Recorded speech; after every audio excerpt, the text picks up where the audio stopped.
দোস্ত আর কত হারা যায়। একে একে 6টি ম্যাচ হেরেছে ঢাকা ক্যাপিটালস, সেটা নিয়ে অবশ্য কম সমালোচনা হয়নি দোস্ত, তবে সব দুঃখ যেন উড়ে গেল এক মুহূর্তেই।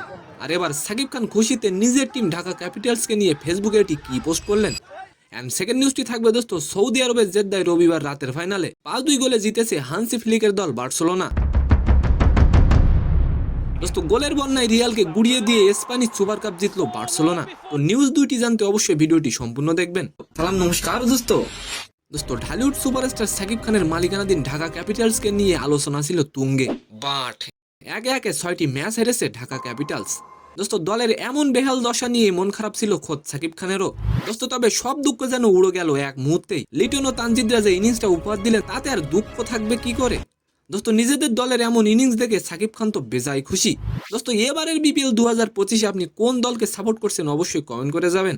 ঢাকা ক্যাপিটালসের সপ্তম ম্যাচে সিলেটের মাঠে দারুণ একটি ইনিংস খেলেন লিটন দাস ও তানজিদ।